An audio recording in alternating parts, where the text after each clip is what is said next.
My friend got a brain chip. Here's his story. For 8 years, my body was a prison. I was completely dependent on other people for everything. Now, it's like I have superpowers. It's like using the Force. That's my friend Leo. 8 years ago, a diving accident left him paralyzed from the shoulders down. In a single moment, his entire world just shrank.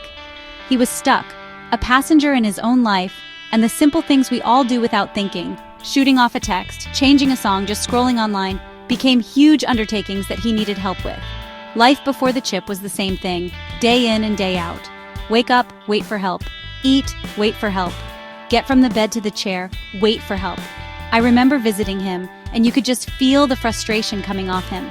Not just with his body, but with being so disconnected from everything.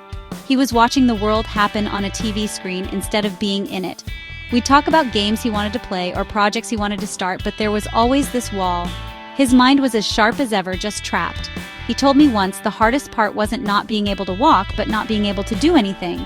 Then, about a year ago, he called me with some wild news. He'd been accepted into a clinical trial for a brain-computer interface, a brain chip. And listen, this was not an easy call to make.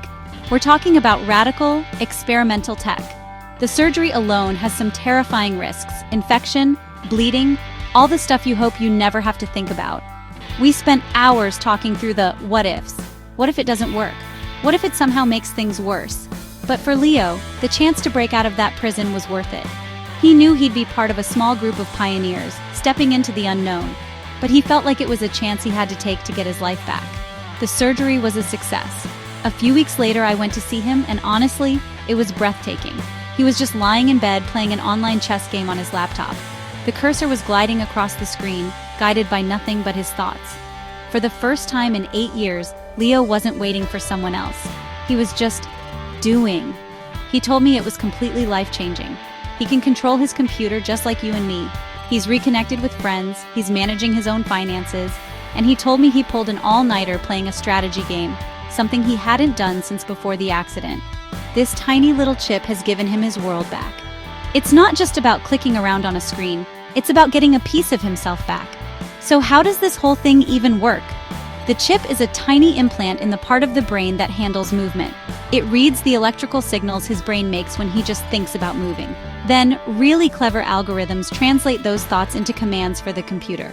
When Leo thinks, "Move the cursor to the right," the chip picks up on that intention, and the cursor moves. He got the hang of it incredibly fast, and now he says it feels like a natural extension of his own mind. It's not magic, just technology turning his thoughts into action. But an incredible leap like this comes with some serious shadows. Leo and I have had some long talks about the darker side of all this.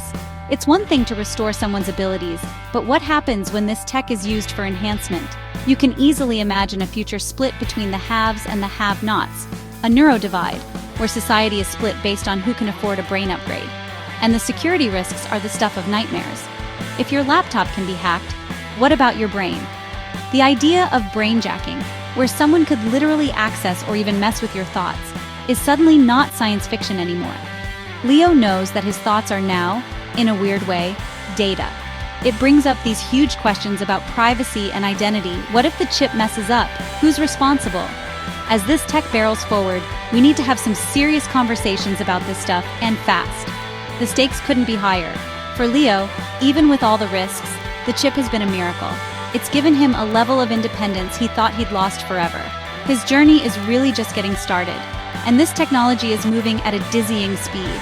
He went from being trapped to being on the front lines of a human revolution. We're going to keep following his story, the good and the bad. If you want to come along for the ride and be part of this conversation about what our future looks like, make sure you subscribe. We really want to know what you think. What are the biggest promises and perils of this technology? Drop your thoughts in the comments below.